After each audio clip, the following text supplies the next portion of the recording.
and used to take me out, take me to Blue Eagle Cafe, take me to the horse races. He would use this bamboo back scratcher, but I would offer to do it for him. So I would form my hands in the shape of the back scratcher. The Bachelor men took us out to the theater, the Beacon Theater, where they had the circus and vaudeville and comedy and burlesque. Well, they were always kind, they were always honest. When I would encounter them, if they would talk to me, it would be really a special thing for them because they didn't have families, they didn't have children, they didn't have grandchildren. They had very few opportunities to talk to kids. They would sometimes give me advice or tell your father to teach you this. They were kind of like uncles. They would take that role.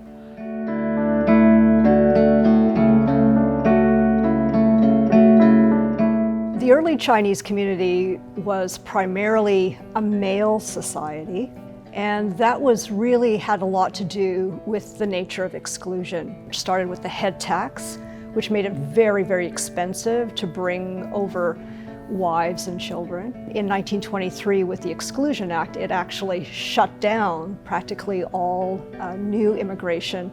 At one point, the ratio of men to women was like 28 men to every 1 woman. What's interesting is that with this male society, the majority of men who were here were often married men. But there was this term coined, they were called bachelors. So they were, in fact, married bachelors. So there's a famous cafe in Vancouver called the Hong Kong Cafe, and it actually catered to single men. So it had this beautiful long counter with 39 stools. The advantage of those stools is that it gave them a chance to have a conversation with somebody else who sat on either side of them. But we've also learned from other people's memories that sometimes they would hang out with families too. They would sort of be on the periphery of different merchant families who had children. Some of these men would take on the role of a caregiver. It's interesting that many of the memories of Chinatown bachelors that we hear, that those memories often center around food.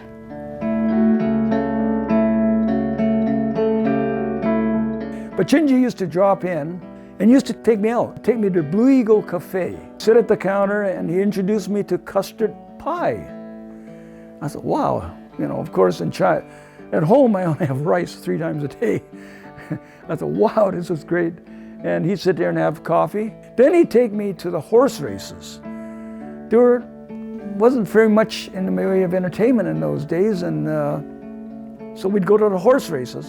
He never gambled.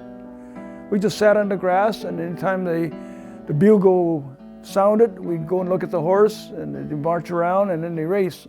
I remember that he would come visit us at our laundry, and sometimes he helped out.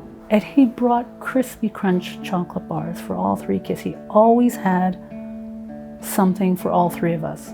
During Chinese New Year, the bachelor men would get together and cook a special meal, maybe like braised duck and chicken and fish. And then they would also give us lycee, which is little packets of money wrapped in red paper.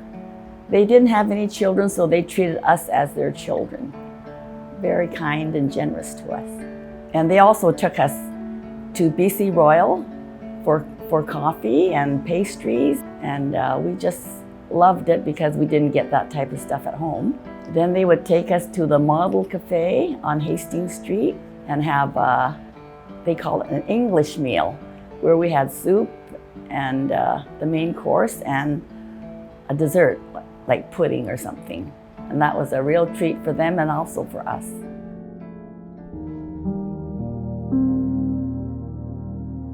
And we used to visit him too. At his home, what I realized was it wasn't a house, but it was a room. And now in my adult years, I equate it to being a rooming house. And we would go up these stairs, at the end of the stairs where there was the floor, I remember seeing all these doors. And then I noticed that there were these men walking by, and some would sneak a peek, and then others just walked by. So I didn't know why they were all there, but I remember feeling that they were kind of sad. There was a sense of sadness there. So they'd be working in shingle mills, coal mines, restaurants, laundries, farming. That was about it. They would just find themselves a room, and these rooms, it could be some society or a group of them get together and they buy this house, and then they'd rent space. In any of these rooms that I walked into, it was dark, dingy, and there'd be a bed on each wall, each side, maybe two. And then you could see all their belongings stored underneath the bed or at the foot of it. It could be wicker baskets, it could be a trunk. Pots and pans are tied together. There was a great big room, windowless, and that's where the bachelor men slept. There were planks there, their mattress was on top, and they had their trunks underneath, and that's where they slept. And there was no other furniture except for some stools and then some spittoons. And it was just lit up by one light bulb. Many were sleeping in doorways, like they had no place to sleep. They had no one to take care of them. So my father and some of the other people, they raised money.